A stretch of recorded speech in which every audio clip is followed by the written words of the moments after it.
안녕하십니까. 저는 코로나19, 우린 어떻게 대처하는 것이 좋은가? 라는 주제를 가지고 PPT 발표를 진행하게 될 박환희입니다. 일단 서로는 주제 선정에 대한 이유를 말할 것이고요. 본문엔 코로나19란 코로나19의 확산, 코로나19의 증상, 코로나19의 예방법에 관해서 설명할 예정입니다. 그리고 결론은 본문을 다시 한번 요약해 드릴 것이고요.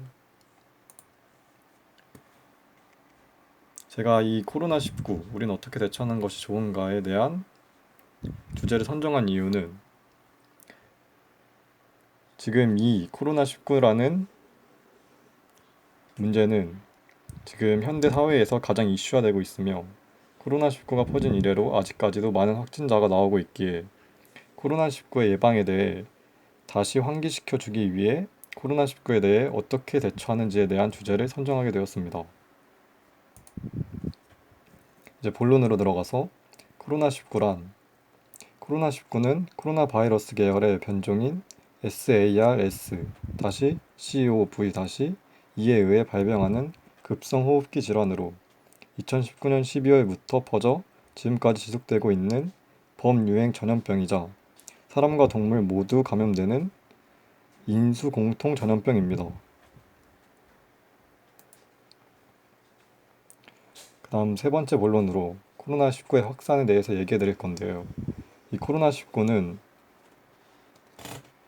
2019년 12월 중국 후베이성 우한시에서 원인 불명의 폐렴이 집단 발병하면서 시작된 사태입니다. 이후 중국 전역은 물론 주변 아시아 국가와 북미 등으로 감염세가 확산되자 세계보건기구 WHO는 1월 30일 코로나19에 대해 국제적 공중보건 비상사태를 선포했습니다. 그러나 이후 전 대륙에서 확진자가 나온 것은 물론 우리나라를 비롯해 이탈리아, 이란 등에서 감염자가 속출한 것을 시작으로 유럽과 미국에서 확진자가 늘면서 WHO는 3월 11일 사상 세 번째로 팬데믹, 여기서 팬데믹이란 전염병이 광범위한 지역에 걸쳐 인류의 위험을 야기하는 팬데믹을 선포했습니다. 네 번째, 네 번째 본론으로 들어가서 코로나19의 증상은 이 코로나19의 증상은 감염되면 약 2일에서 14일 그의 잠복기를 거친 뒤 37.5도 이상의 발열 및 기침이나 호흡곤란 등 호흡기 증상, 폐렴이 주 증상으로 나타납니다.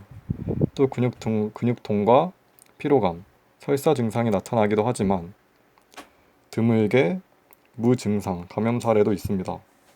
실제로 WHO는 2월 1일 무증상 감염자의 전파 가능성을 재차 밝혔습니다.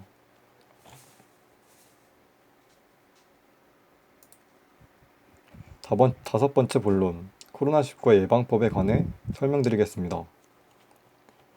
이 코로나19 예방법은 첫 번째로 비누를 이용하여 물에 30초 이상 꼼꼼히 자주 손을 씻어야 합니다.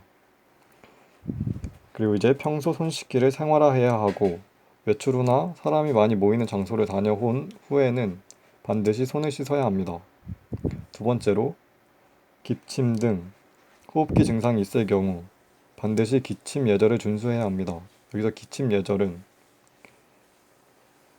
마스크가 없다면 이제 기침이나 재채기는 옷소매로 입과 코를 가리고 해야 한다 하는 게 기침 예절입니다.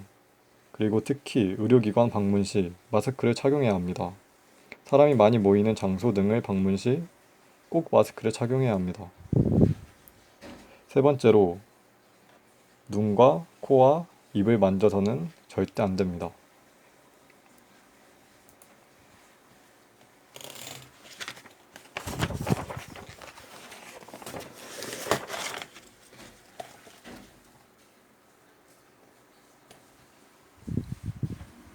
마지막 여섯 번째, 지금까지 말한 본론을 요약해 드리겠습니다. 이 코로나19는 2019년 12월 중국 후베이성 우한시에서 발생한 전염병으로 2020년 6월인 지금까지도 백신이 개발되지 않고 있습니다.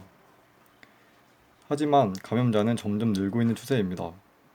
우리 모두는 코로나19에 대한 경각심을 다시 환기하며 사회적 거리 두기를 다시 실천해야 한다고 생각합니다. 지금까지 PPT 발표를 맡은 박환희였습니다. 감사합니다.